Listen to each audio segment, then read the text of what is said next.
అండి, welcome to తెలుగింటి వంటలు. ఈరోజు ఎగ్ రైస్ చేస్తున్నా. స్టవ్ వెలిగించి ఒక కళాయి పెట్టుకొని కొంచెం ఆయిల్ పోసేసుకుందాం.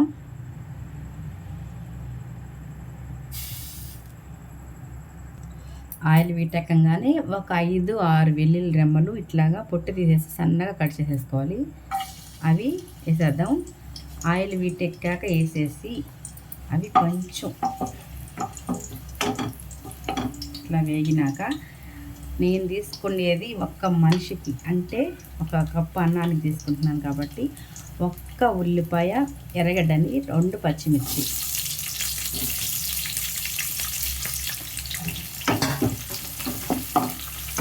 ఇంట్లో ఎన్ని కూరలు ఉన్నా ఒక్కొక్క రోజు ఇంట్లో ఎవరో ఒకరు ఏదో వంట పెడుతుంటారు అనమాట. అది బాగుంది ఇది బాగుందని. అట్లా ఒక మనిషి మా ఇంట్లో ఈరోజు కర్రీ అయితే నచ్చలేదంట. అందుకనే ఈ ఎగ్ రైస్ చేసేయమంటే చేస్తున్నానండి. ఇది చాలా సింపుల్ అనమాట. టేస్ట్ అయితే మనకు తెలిసింది, అందరూ చేస్తారు, ప్రతి ఒక్కరు ఒక్కొక్కరు ఒక విధంగా చేస్తారు. నేను చేసే విధానం మీకు చూపిస్తున్నాను. ఈ ఉల్లిపాయ, ఎర్రగడ్డ, పచ్చిమిర్చి, మనం వేసిన తెల్లగడ్డ ముక్కలు అన్నీ ఏగిపోయాక ఇప్పుడు కొంచెం రుచికి సరిపడా కొంచెం ఉప్పు, కొంచెం పసుపు వేసేసి 1 స్పూను అల్లం వెల్లుల్లి పేస్ట్,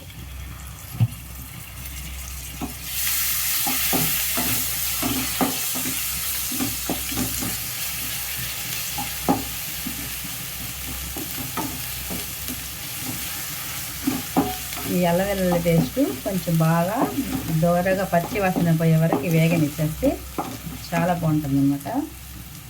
ఈలోపు టమాటాలు కట్ చేసేసుకుందాం.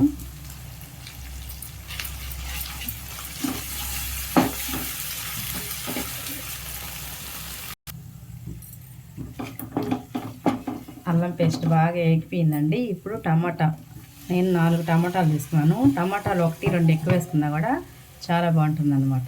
ఈ టమాటాలంతా బాగా మగ్గనిచ్చేసాక అప్పుడు మనం దీంట్లోకి చికెన్ మసాలా వేసుకుందాం. ఇప్పుడు టమాటాలు 1 నిమిషం అట్లా మగ్గినాక కొంచెం మనం రుచికి సరిపడా, అంటే మనం వేసే అన్నానికి సరిపడా ఉప్పు, కారం అయితే కరెక్ట్గా వేసుకోవాలండి. దాన్ని బట్టి వేసుకోవాలి. ఈ కొలతలు అని ఏం లేదు, మనం ఎంత తింటామో దాన్ని బట్టి.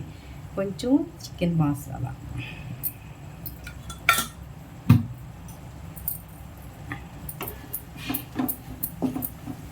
టమాటా అట్లా మగ్గినాక మనం వేసుకుంటే కారం అనేది, ఈ మసాలా, అదే చికెన్ మసాలా అనేది మనం ఇట్లా వేపేటప్పుడు ఏంటంటే మనకి కొంచెం ఘాట్ అనేది లేకుండా బాగుంటుంది అన్నమాట. మనం ఫస్ట్ వేసేస్తే ఇది వేగడం లేట్ అయినప్పుడు అది వేగేటప్పుడు చాలా ఘాట్ వస్తుంది. మొత్తం టమాటా మగ్గినాక మాత్రమే వేసుకోవాలి. నేను 1 పావుసేరు కన్నా కొంచెం తక్కువ అండి అన్నము. దానికి 4 టమాటాలు, 1 ఎర్రగడ్డ, 2 పచ్చిమిర్చి వేసాను.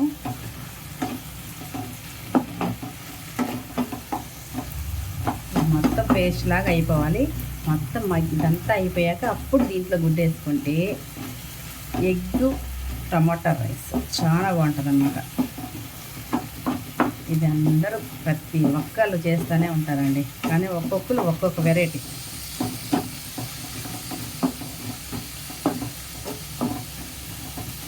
మొత్తం మసాలా అంతా వేగాక ఇప్పుడు మనం గుడ్డు అయితే వేసేద్దాం. గుడ్డు కొట్టేసేద్దామండి. గుడ్డు అయితే మనం ఒక గిన్నెను కొట్టి వేసుకుందాము. ఎందుకంటే ఇప్పుడు ఉండే ఎండలకి మంచి గుడ్లు అయితే రావట్లేదు. ఇట్లా వేసుకుంటే మనకైతే ఏ డౌట్ ఉండదు. ఇలా గుడ్డంతా నీట్గా ఒక గిన్నెలో కొట్టి దాన్ని వేసేసుకుందాం. ఇప్పుడైతే మనకి అసలు ఒక గుడ్డు పాడైనా కూడా ఆ గిన్నెలో వేసిన వరకే పడేసుకోవచ్చు. ఇందులో వేసామంటే ఇదంతా మనకి వేస్ట్ అయిపోతుంది. మనకు ముందే తెలిసిద్దండి, కొన్ని గుడ్లు బరువుగా ఉన్నా కూడా పాడైపోతాయి.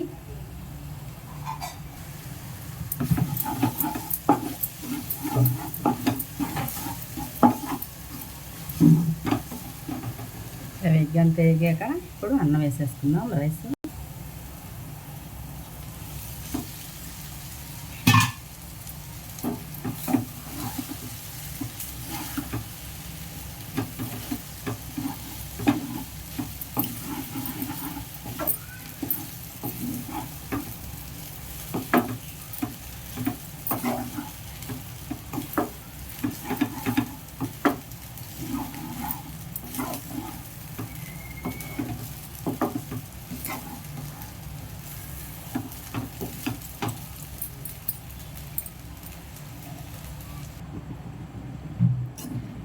మనకైతే ఎగ్ టమాటా రైస్ అయితే రెడీ అయిపోయింది. చూసారు కదా ఫ్రెండ్స్, ఎంతో ఈజీగా ఎంతో రుచిగా మనం అయితే చేసేసుకున్నాం చాలా తక్కువ టైంలో అనమాట. వేడి వేడి ఎగ్ టమాటా రైస్. ఎవరికైనా ఉదయం పూట కూరలు కుదరలేదు, చేయలేము, టైం లేదనుకున్నప్పుడు ఇది 5 నిమిషాల్లో ఎంతో రుచిగా చేసుకోవచ్చు అనమాట. ఇప్పుడైతే మనకంతా రెడీ అయిపోయింది. కొత్తిమీర చెల్లేస్తున్నాం.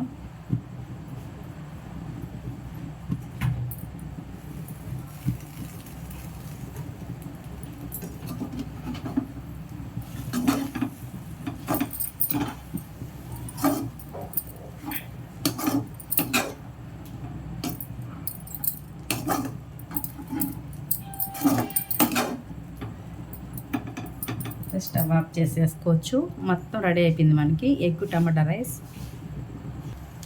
ఇప్పుడైతే మనం స్టవ్ ఆఫ్ చేసేసుకుందాం. ఇంకా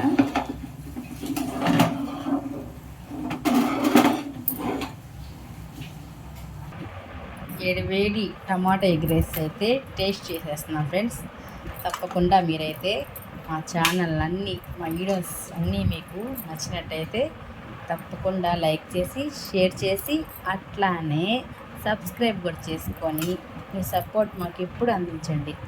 ఓకేనా ఫ్రెండ్స్, చూసారు కదా ఎంతో ఈజీగా మనకి వేడి వెగ్గి టమాటా రైస్ చాలా బాగుంటుంది అన్నమాట. ఇది వేడికి ఇట్లా తింటూ ఆ ఎర్రగడ్డ ముక్క కసక్కని కొరుక్కుంటూ తింటే సూపర్గా ఉంటుంది. మీరు కూడా తప్పకుండా ఎప్పుడైనా సరే 5 నిమిషాల్లో ట్రై చేసేయచ్చు. ఓకేనా ఫ్రెండ్స్, బాయ్ అండి. Thank you for watching.